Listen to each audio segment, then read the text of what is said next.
Good afternoon, ladies and gentlemen. My name is Chowdhury Mohammed Shahtaj Arab, and I'm delighted to present at Australian Conference of Economists 2025. Today, we will dive into key economical concepts backed by visual data to explore challenges and opportunities in this space. So, without further ado, let's get started. So, to start off, we will look into a critical topic, that is how consumption taxes impact consumer and producer welfare.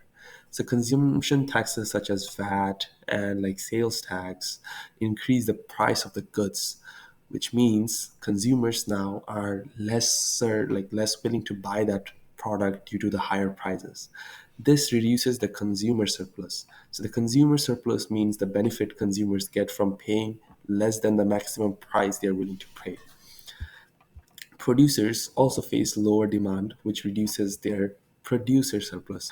So the initial consumer surplus is the area you can see in the graph, by the way, the area above the price level but below the demand curve. And while the initial producer surplus is the area below the price level but above the supply curve.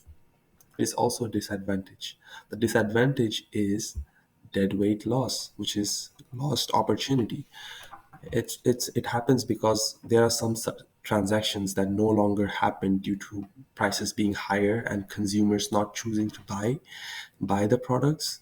There's a deadweight loss, which is basically a loss of economic efficiency that happens when a trade is disrupted by tax.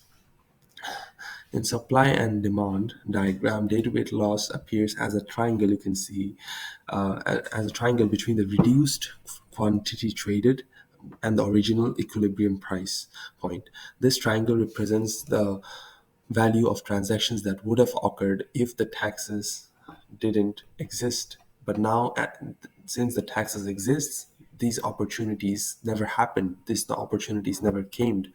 So that's what the deadweight loss represents. As the trade never happened, neither the consumers nor the producers benefit from them, and it's a lost opportunity.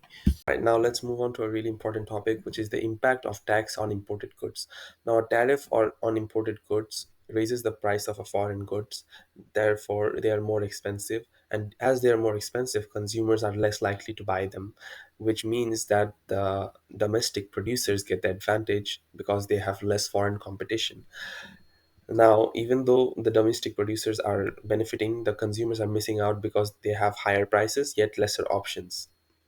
And the volume of trade also decreases because the volume of foreign trade decreases because consumers are now less likely to be purchasing more of imported goods. In the supply and demand diagram, you can see that the tax that government collects is represented in a rectangular form from Q3 to Q4. Now, a deadweight loss again here takes place because in this scenario as well, because of the missed opportunities. If consumers don't buy the imported goods due to higher prices, then the importers who used to bring them or who bring them wouldn't be willing to bring more because they are not getting as sold as much. Therefore, missed opportunities do take place. And the deadweight loss in the graph is represented in small triangles. From Q1 to Q3, there is one triangle, and Q4 to Q2, there is another small triangle. And now, what the question might be, what's the difference between the deadweight loss from the tariffs and the deadweight loss from the consumption taxes? Well, it lies all between who benefits from that. In the tariff scenario, both the government and the local domestic producers are benefiting because of the lesser competition, and the government takes the tax. But from consumption taxes, only the government benefits from them. So while tariffs protect domestic industries, they reduce the overall economic efficiency. All right, now let's look into another important topic, which is generative AI's effect in causing inequality in the labor market. While generative AI has potential to reshape the labor market, its effects on inequality depends on how it's implemented and who benefits. In terms of reducing inequality, in this scenario, generative AI automates low skill tasks that take hours to do, such as data entry, and it lets the worker to focus on more advanced and more creative jobs. This could lead to more job creation in new areas such as managing AI or training AI models, and it boosts opportunities for the low wage workers. For example, if AI replaces the jobs of workers, then the workers could be assigned to supervisory roles. And in the labor market diagram, this case would show increased demand for workers across skill levels, leading to higher wages and reduced inequality. In terms of increasing inequality, on the other hand, generative AI could widen the wage gap, because if only skilled workers, highly skilled workers benefit from it, and if AI replaces the skill jobs entirely without creating any alternatives, these workers might face long-term unemployment or be forced into lower paying jobs. Meanwhile, skilled workers such as AI engineers and data scientists and other like skilled workers would see their wages increase as their skill becomes more valuable. And here's the graph for that. We can see that in this scenario would show reduced demand for low skill workers, shifting their curve to the left, and increased demand for high skilled workers, shifting their demand to the right, resulting in a larger wide wage gap. The outcome depends heavily on policies, training opportunities, and how businesses implement the AI technology. Generative AI can significantly impact productivity, but the scale of its effect depends on how effectively it's used in the economic systems. If AI is adopted widely and efficiently, it can do routine processes and free up human resources for higher value tasks. Humans can work on more creative items because AI can generate and streamline customer service, content creation, or massive data sets in seconds, and this increased efficiency leads to higher output and finished work quicker, benefiting both the businesses and consumers.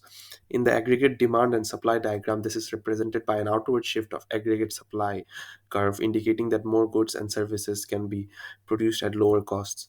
Both the long run aggregate supply and the short run aggregate supply are seen to move towards the right side in the graph. In terms of like no significant change, like if the AI is poorly implemented and if the companies struggle to like integrate it and the workers are not fully trained and know how to use it, then the expected productivity goals or the gains may not fully happen. And this can happen if the cost of adoption outweighs the benefits of the AI if AI is underutilized.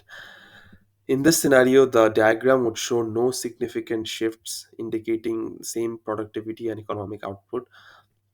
The potential for AI to transform productivity depends on investment, training, infrastructure, and the readiness to embrace this innovation with full efficiency.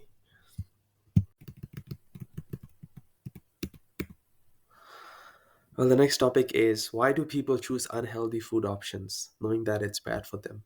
Well, behavioral economics explains why people may choose this option. One key concept is the bias.